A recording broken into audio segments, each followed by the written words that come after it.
Olá, você sabe no que crê um muçulmano? O que é um muçulmano? Quais são os pilares fundamentais da religião muçulmana? Você sabe o que é um árabe? Você sabe quais são as contribuições da civilização árabe para o nosso mundo? Vem comigo que eu te ajudo. Primeiro, vamos falar sobre a definição de árabe. O que é um árabe? O que é ser um árabe? Talvez existam povos que é mais fácil de tu identificar. Por exemplo, o que é um argentino? Um argentino é um indivíduo que nasceu no território da Argentina. O que é um brasileiro? É um indivíduo que nasceu em território brasileiro ou filhos de brasileiros. Tudo bem. O que é um árabe? Vai me dizer, é um cara que nasceu na Arábia. Tá, tudo bem. Mas o que é a Arábia? Então, primeira noção que tu tem que ter. Tu pode se identificar um árabe através da questão da localização geográfica. Não há nenhum problema em relação a isso. Mas essa localização geográfica é o quê? É a Península Arábica. Tá? Então, se o cara, a pessoa, nasceu em Omã, Iêmen, se ela nasceu na Arábia Saudita, se ela nasceu no Catar, nos Emirados Árabes Unidos, ela é árabe. Por quê? Porque ela vai estar, ou esses países vão estar localizados na Península Arábica. Então árabe é isso. Calma, é um pouco mais complicado. Árabe também pode fazer referência a um indivíduo que fale a língua árabe.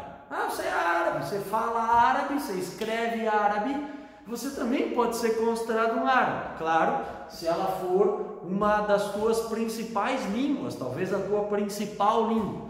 Então a questão linguística aqui também pode definir um indivíduo como um árabe. Ele pode ser descendente de árabes, nasceu no Brasil, fala e escreve árabe, e ele também pode ser considerado, portanto, um árabe. Depois, a terceira questão aqui, quem é que pode também ser chamado um árabe? Quem faz parte, quem nasce num país da Liga Árabe. E aí tu vai entender como esse negócio é um pouco complicado. Por quê? Porque tu pode ter um cara que nasceu, por exemplo, no Marrocos. Onde é que fica o Marrocos? O Marrocos fica na África, aqui na costa do Oceano Atlântico. E ele também pode ser chamado de um árabe. Um indivíduo que nasce no Egito, só para te dar esses dois exemplos, mas podia ir mais longe, também pode ser considerado então um árabe, porque tanto o Egito como o Marrocos fazem parte da Liga Árabe. Agora, um cuidado específico tu tem que ter.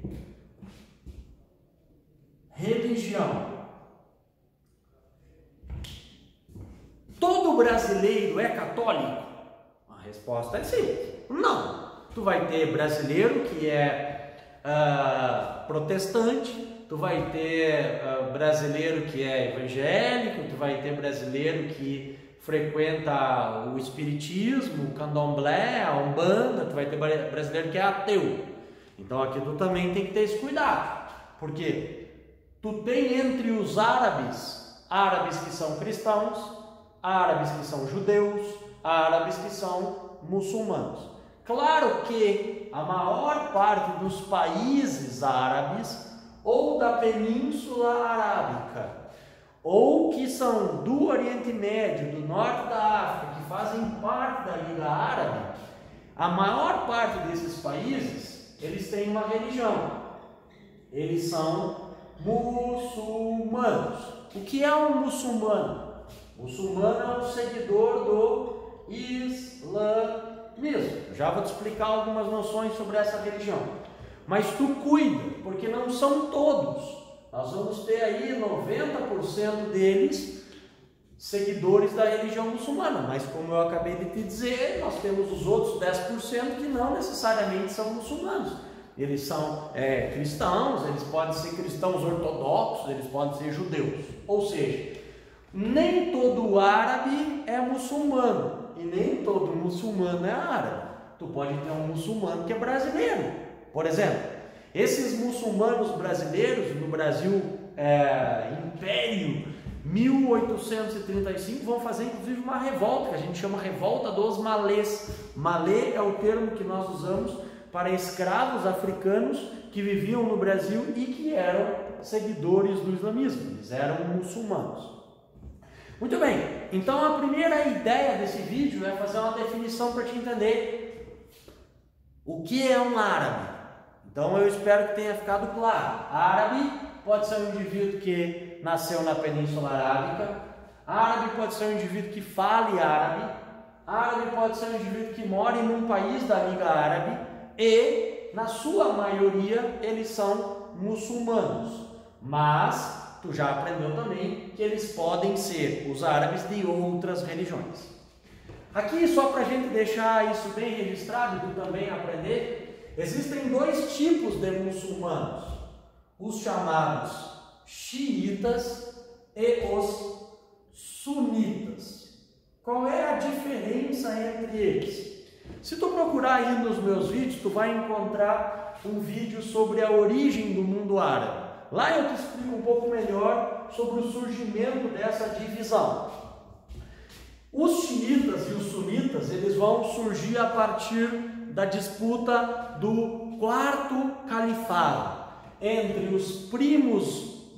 o primo de Maomé, chamado Ali, e Muawiyah, o governador da cidade de Damasco. Muawiyah vai ser o cara que vai vencer. Então, a partir desse momento, são os sunitas, que são seguidores de um texto e de costumes que complementam o Alcorão e nós chamamos de Sunna. Os xiitas já não acreditam nessa Sunna, eles acreditam basicamente no Alcorão. Mas aqui a ideia é só te dar uma noção de população. Hoje, os xiitas não ultrapassam 20% da população muçulmana. E os sunitas correspondem à maioria dentre os muçulmanos, cerca de 80%.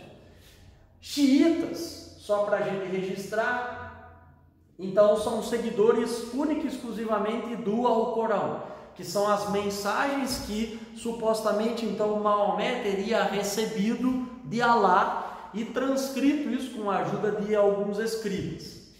Já os sunitas, eles vão acreditar no Alcorão e nesse texto que nós vamos chamar de Sunna. Sunna aqui pode ser com N só, pode ser com H no final, não vai mudar nada. Então, essa é a noção básica que tu precisa ter sobre esse mundo árabe e sobre essa religião muçulmana. Agora, vamos entender um pouco mais sobre o islamismo. Porque o islamismo, ele possui 5 pilares.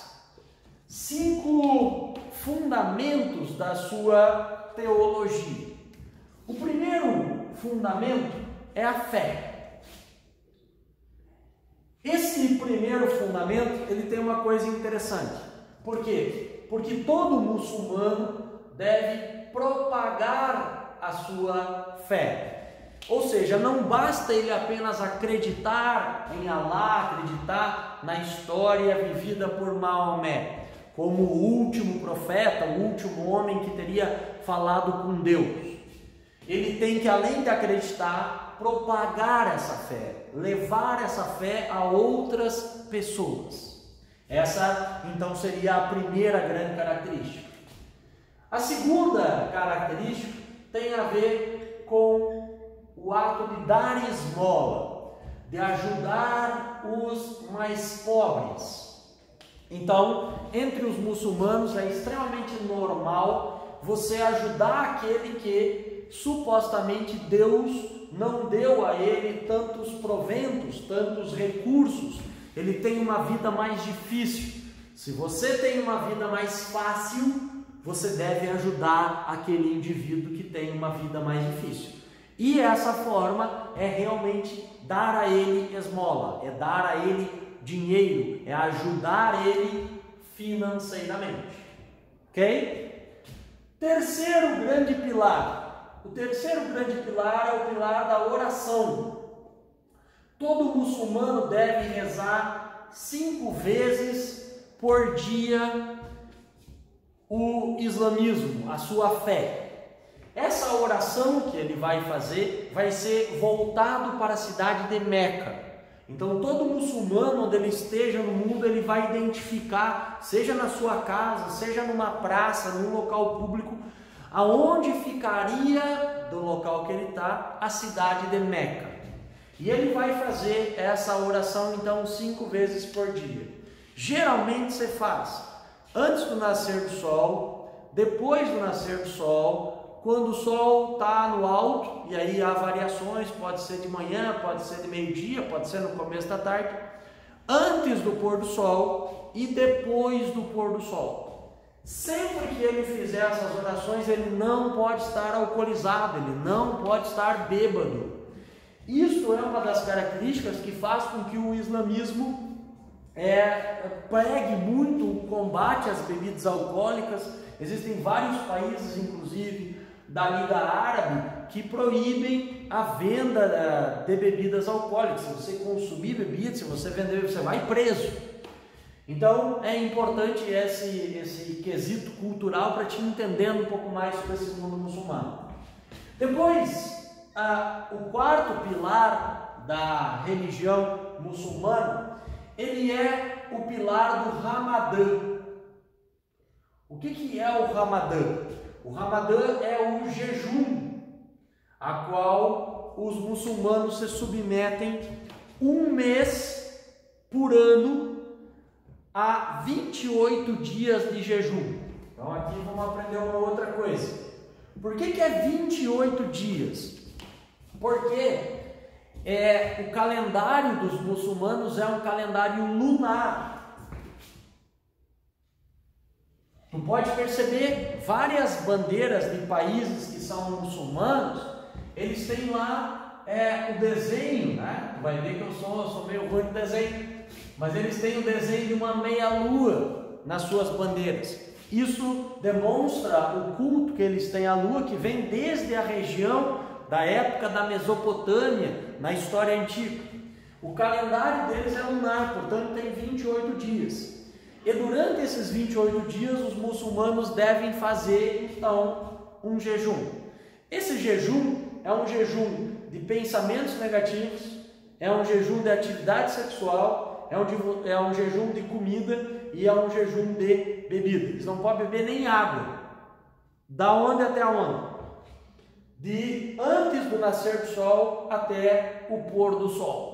Então, nesse período, nessas mais ou menos 12 horas, eles fazem jejum.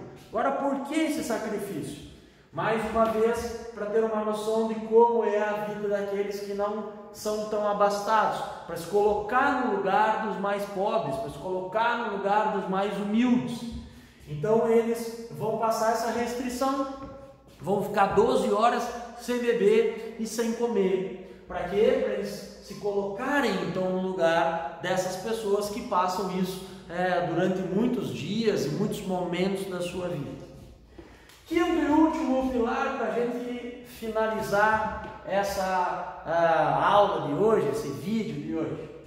Quinto pilar é o pilar da peregrinação. Que peregrinação? Peregrinação à cidade de Meca. Na cidade de Meca, e aí de novo a referência, tu assistir aquele videozinho, tu vai entender um pouco mais, é onde tudo começa, onde tudo tem origem. E lá em Meca, nós temos a chamada Kaaba. A Kaaba é um monumento, é um meteorito, é uma pedra chamada Pedra Negra. Os muçulmanos acreditam num poder místico daquela pedra. E eles vão habitualmente fazer essa peregrinação, porque lá Maomé esteve. Lá é considerado o local de criação do culto monoteísta, da adoração a Alá. Então, ir até a Kaaba, visitar Meca é uma obrigação para os muçulmanos. Mas claro, essa obrigação ela tem alguns detalhes. Por exemplo, se o indivíduo não tiver condições financeiras de fazer uma viagem como essa e nem saúde para isso, não há necessidade, claro. Mas se ele tiver saúde e dinheiro, é uma das suas obrigações ir à Meca. Talvez tu, como eu, fique curioso, eu gostaria de fazer essa peregrinação, mas tem um detalhe: tu só vai conseguir fazer essa peregrinação, chegar a Kaaba, se tu for muçulmano. É um episódio que é permitido apenas para os seguidores do islamismo. Tá bem? Espero que tu tenha gostado. Claro, isso tudo é uma síntese, é uma ideia só para te estudar um pouco mais, para te se inteirar mais desse mundo que é fantástico, que é inesgotável, que é o mundo do conhecimento e o mundo sobre a civilização. Se tu gostou, tu me ajuda aí compartilhando esse vídeo, dando um like aí, se inscrevendo no canal, que eu posso continuar então gravando essas aulas, esses vídeos aí para vocês. Muito obrigado aí pela audiência e pelo carinho. Um grande abraço.